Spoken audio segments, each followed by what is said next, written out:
Everybody, welcome to TCOM 101 Online. I'm Mike Gerhard, Ball State University, and this is online video number 14 during the great pause, the great shutdown of 2020. I know a lot of us are feeling isolated. Right now is the best thing, the most loving thing that we can do is to practice all of that physical separation and the social isolation. It's difficult, but we have to do this right now. Anyway, in this video, I'm going to start to give you a little introduction to the legal and regulatory foundations of telecommunications, notwithstanding the First Amendment.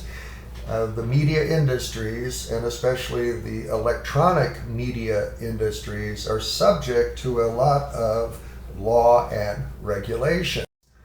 Okay, now, the laws and the regulations are enacted, as a result of a lot of competing forces. I would call them competing regulatory forces. These are kind of the stakeholders, and each one of the stakeholders has an agenda and is looking to gain something in their own interest. So here's the basic forces at work. We're going to talk about these and understand that the regulation happens at the nexus or the center of these competing forces.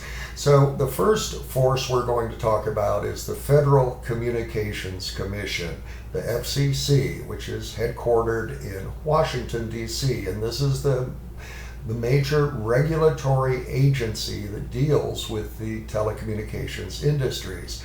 We've also got several other important players. For example, the president, the White House. The president plays a role by expressing his position on a number of policy issues. We've got Congress, the House of Representatives and the Senate. Congress is so important because it passes the laws which govern the telecommunications industry. We've got the courts, very important. The courts will ultimately decide which of the laws are constitutional.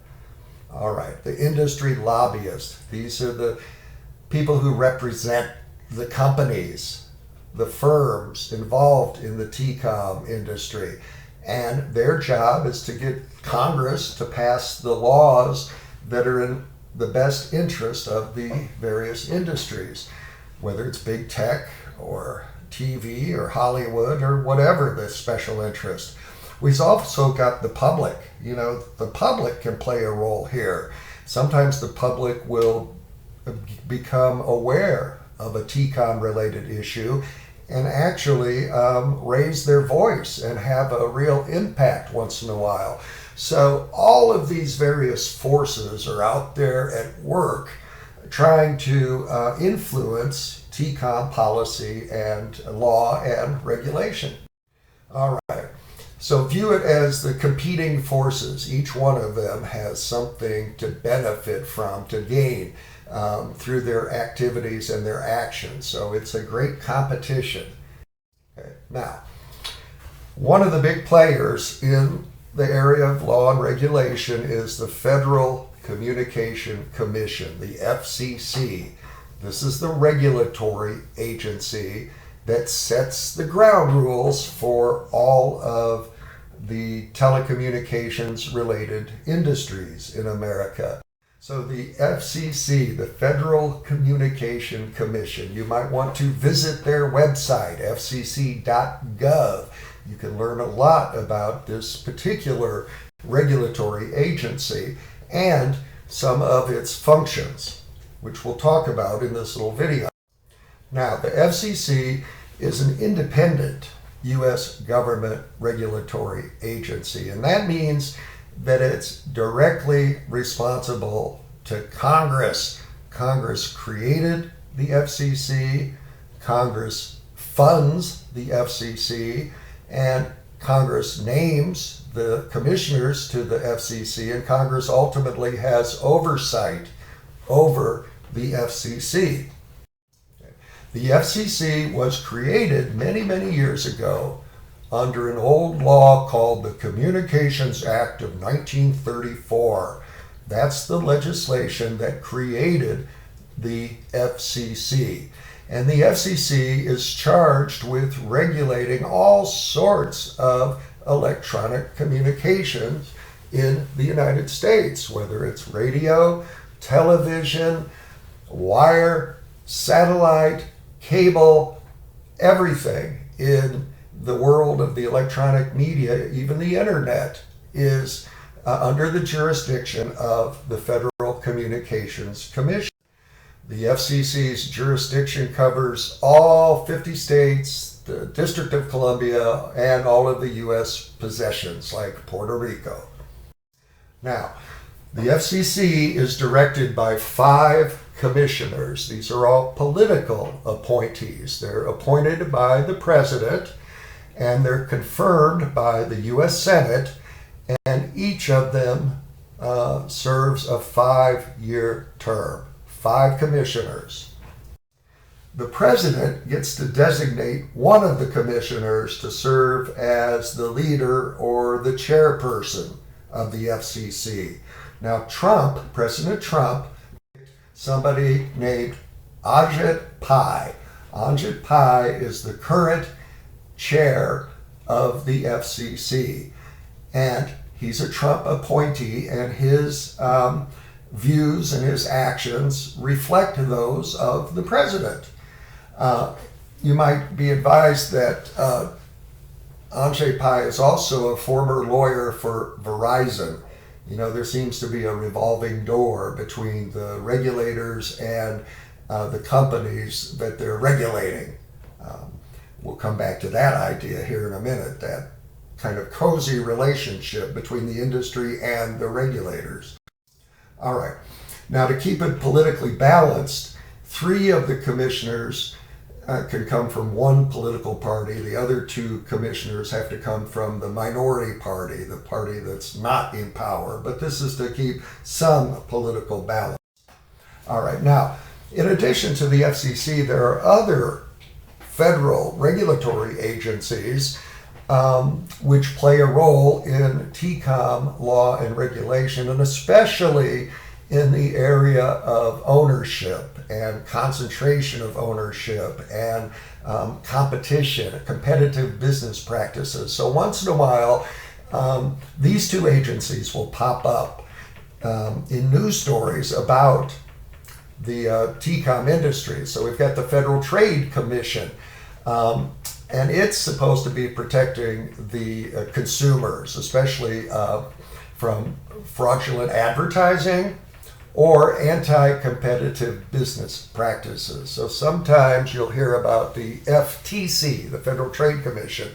Also, the Department of Justice, the Antitrust Division. Remember, the Department of Justice is the branch of the federal government which looks at antitrust, monopolies.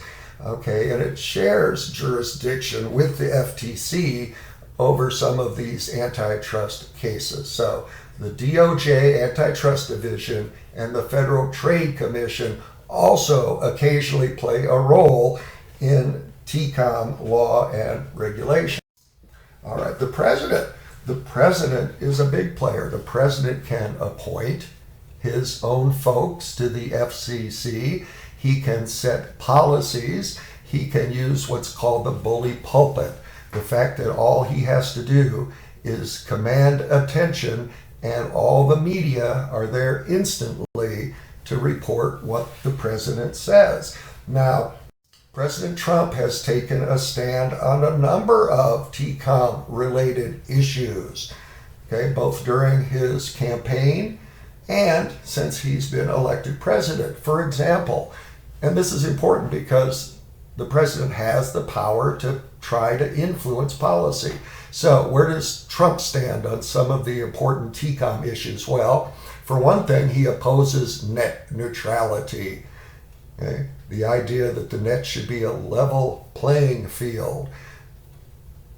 He's against this notion of net neutrality.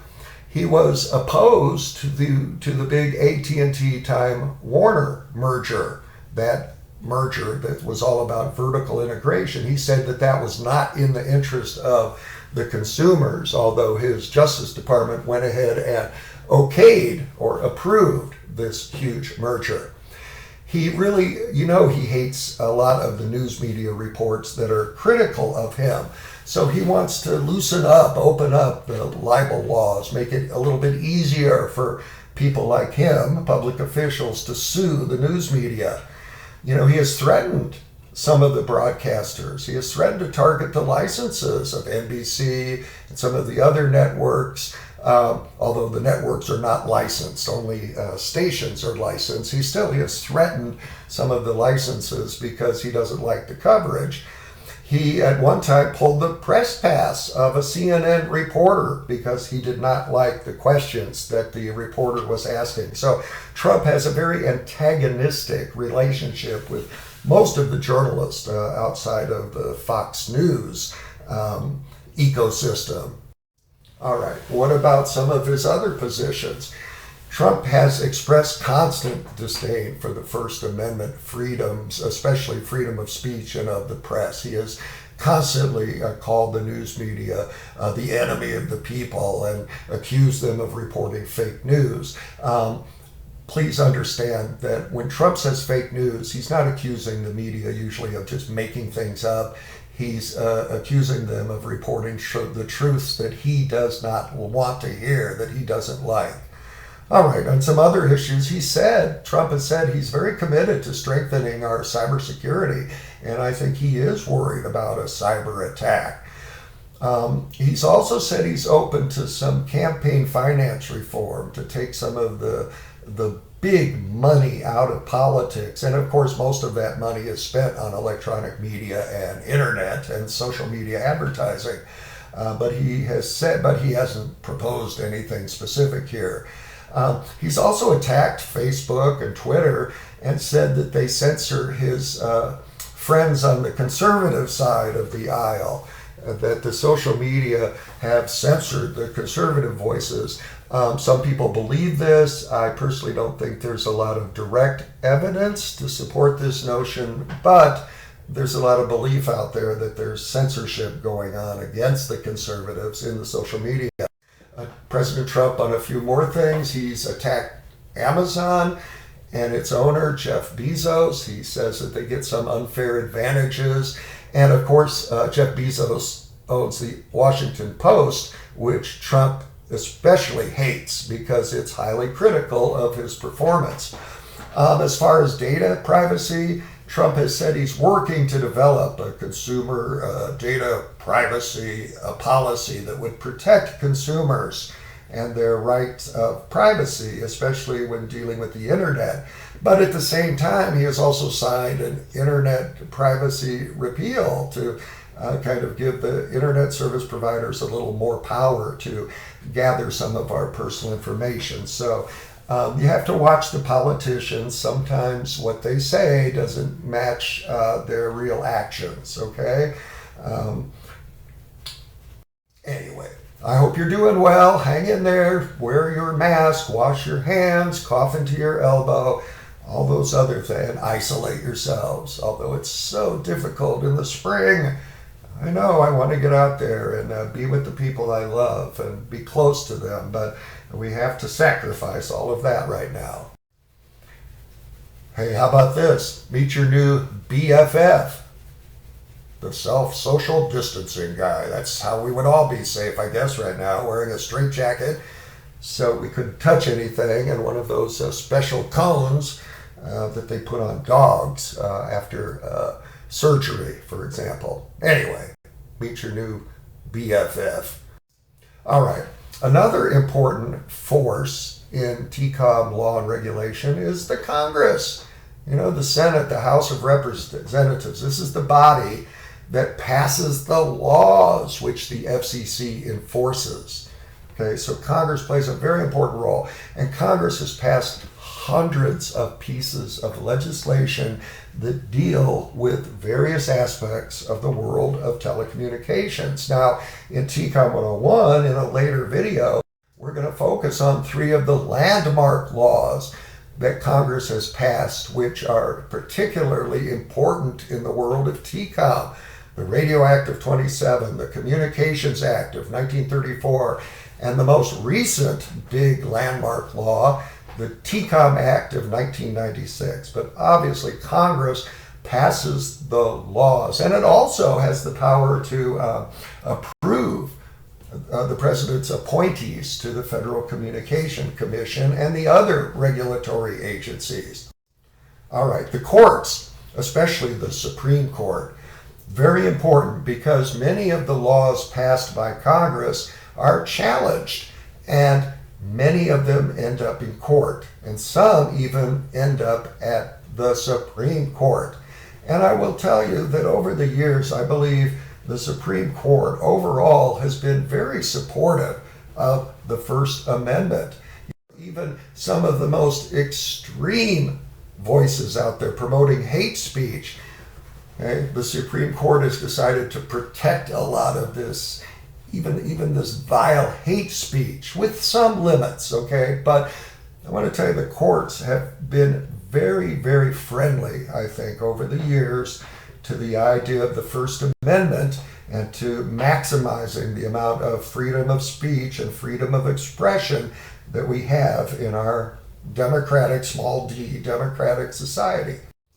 Okay, another big player in the battle over law and regulation are the lobbyists, okay?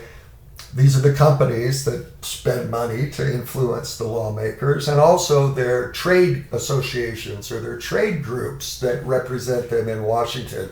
For example, the cable TV industry is represented by a very powerful lobbying group called the National Cable and Telecommunications Association.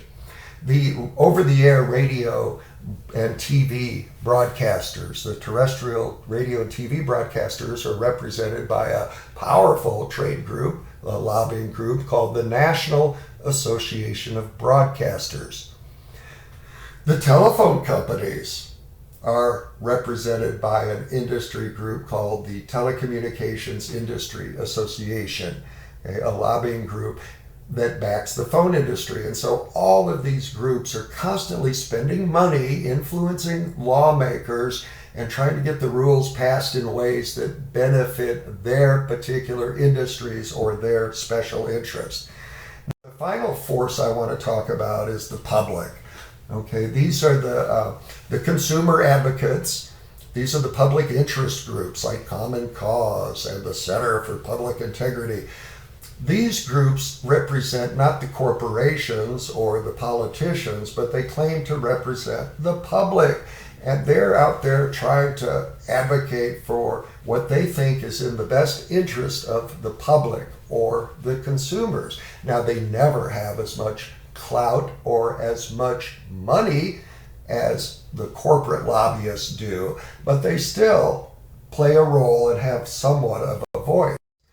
Once in a while, the public will actually stand up and influence this whole process. This happened a couple of times in the last decade, okay? I don't know if you're familiar with SOPA and PIPA. SOPA and PIPA were laws in front of Congress back around 2011 that would really have beefed up the copyright laws and made it very, very difficult for people to pirate and to copy materials, especially materials on the internet. SOPA was Stop Online Piracy Act. PIPA was Protect Intellectual Property Act.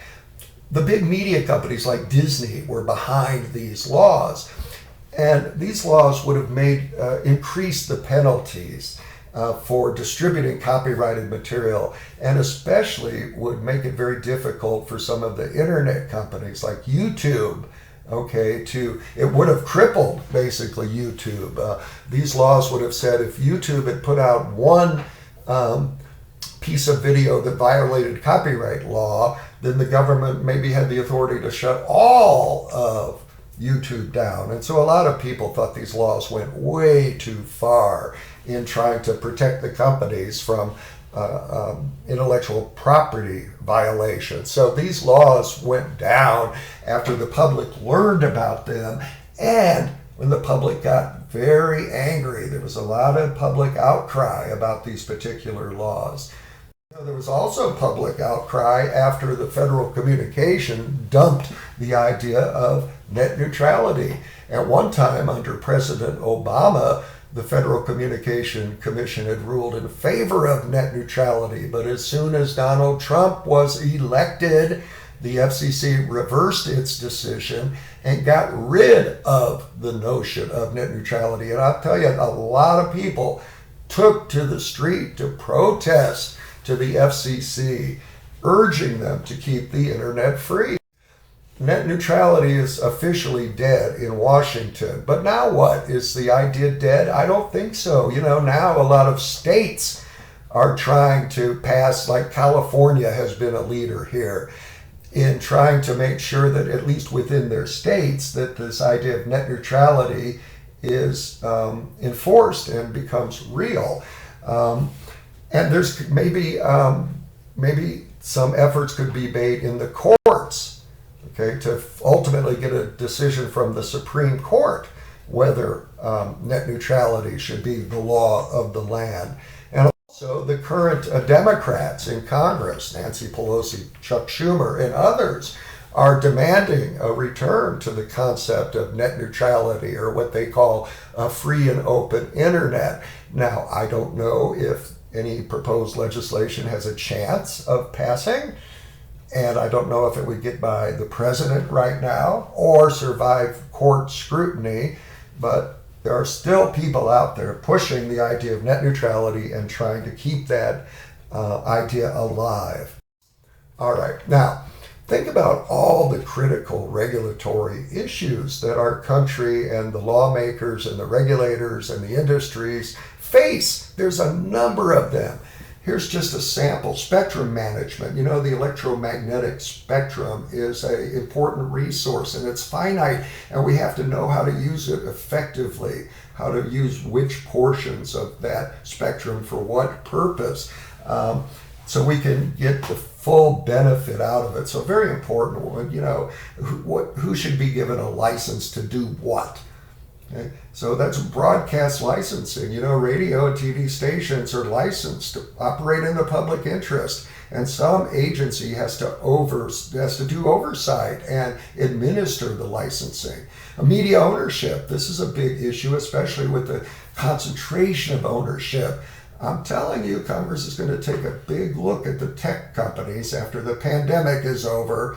And I think that we'll see some attempts, at least, to break up some of the companies. Privacy concerns. This is one of the most important issues in the 21st century, data privacy. And this is important. There is right now no great federal law to protect us and our online privacy. And so this is an area we're going to continue to see a lot of concern. How about censorship, indecency? What should be censored and allowed, especially material like pornography or hate speech or secrets, government secrets? Okay, this is all related to TCOM law and regulation. What are the limits? How about the digital transition? The FCC has played a big role in forcing the shift to digital TV, and now it's looking at upgrades like ATSC 3.0. So the FCC will look at radio, the shift to digital radio, which is slow but will probably still happen. So the FCC continues to play a role in the digital transition. Copyright and intellectual property, big concerns about the theft of intellectual property on a mass scale. Okay, and this will continue to be a major concern. Copyright, piracy.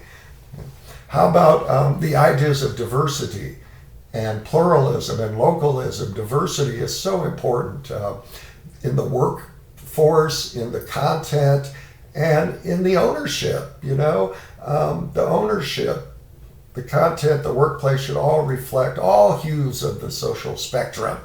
Okay, pluralism means a number of voices, not just one voice or one monopoly controlling everything.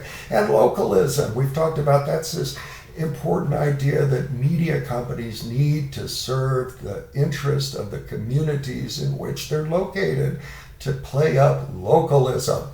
All right, universal service, another important issue.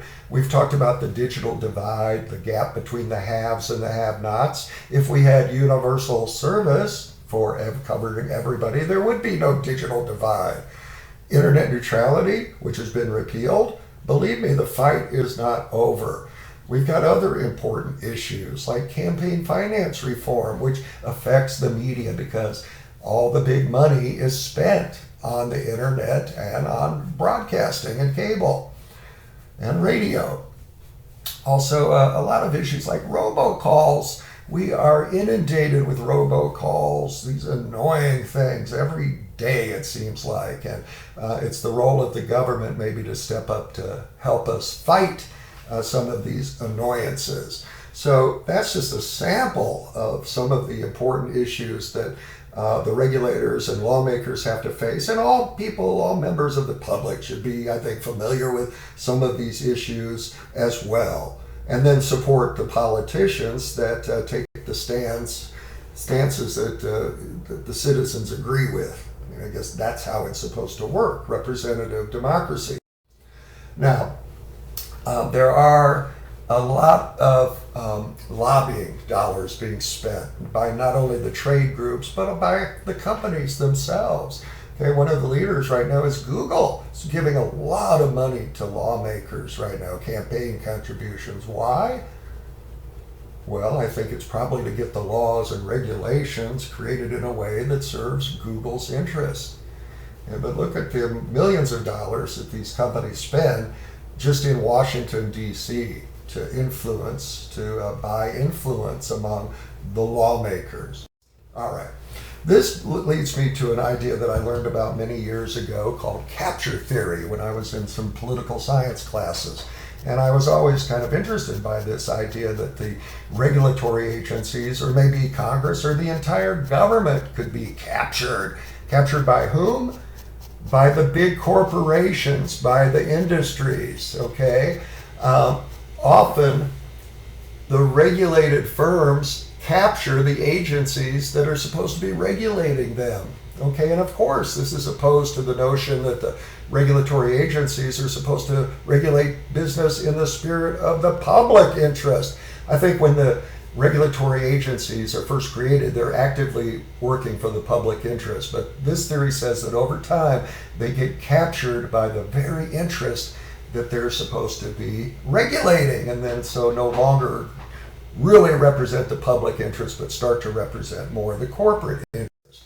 This is called regulatory capture. So when a regulatory agency, which is supposed to be acting in the public's interest, eventually starts acting in ways that benefit the industry that it's supposed to be regulating rather than the public, regulatory capture. I think this has happened to the FCC, and in fact, I think it's happened to the entire Congress, and the entire federal government has been captured by special interests and corporations, and in many respects, the private sector. All right, think about this, for example. The current FCC chair is Anjit Pai is very friendly to the big TCOM companies, okay? Now, we would expect that because he's worked for those companies. He's been a lawyer and a lobbyist for Verizon. Part of the problem is this revolving door between industry and government, okay? They need to be separated. When they get too cozy, then some interesting synergy happens. Now, Pai, what are his positions on some of the main issues? Well, if you look at the FCC website, you'll see that Anjit Pai, the current chairperson, has several initiatives that that are on his agenda right now. Restoring internet freedom. Well, that's his way of saying reversing net neutrality. Okay, for him, having an open internet is not free. Okay, and he's accomplished this. He's gotten the FCC to reverse net neutrality. How about this initiative, Bridging the Digital Divide for All Americans? Here we're talking about bringing universal service to the poor folks, to the rural people, to the people who can't afford 5G and all of the Wi-Fi and all the technology. So the problem with this is there's no money right now in the federal budget to give universal broadband to everybody. Forging our 5G future, the next generation technology. Well, good initiative. I hope that America is the leader in the next generation of wireless technology, 5G. The broadcast incentive auction. This is how do we use the spectrum efficiently? How do we manage the spectrum? And we've talked, I think, about the idea of a spectrum crunch, that because of the rise of all the mobile devices, we may run out of spectrum. Okay? If hundreds and millions of devices eventually are connected to the wireless infrastructure. So how do we use that spectrum in the most logical and efficient ways? That's on Anjit Pai's agenda. And then fighting robocalls, stopping the scourge. Oh, I hate the scoundrels that annoy us with all these billions of these robocalls every year. And the FCC's been working to limit them. And maybe has had a tiny bit of success so far. All right. So at any rate, those are some of the issues and some of the forces and the big players involved in the world of TCOM and TCOM regulation. This cartoon says so much for a free internet, as the Trump administration kind of blasted away at net neutrality. But we shall see what the future holds. Don't give up. If you're a fan of net neutrality, never give up. All right, so that's a little bit of information about some of the forces at work here in this world of law and regulation. The FCC, the White House, Congress, the courts, the industry, and the public interest advocates. They're all competing to influence all the laws and regulation. Now, in the next video, we'll start talking about 3 of the important laws historically that have shaped the TCOM industries and the TCOM landscape. Important laws that go back to 1927, 1934, and more recently, 1996. So in the next video, we'll talk about those important federal laws. In the meantime, take care of yourself. Try to follow all the protective guidelines and keep the faith. Okay? Keep the faith. Hang in there. And I will be speaking with you very soon. So long.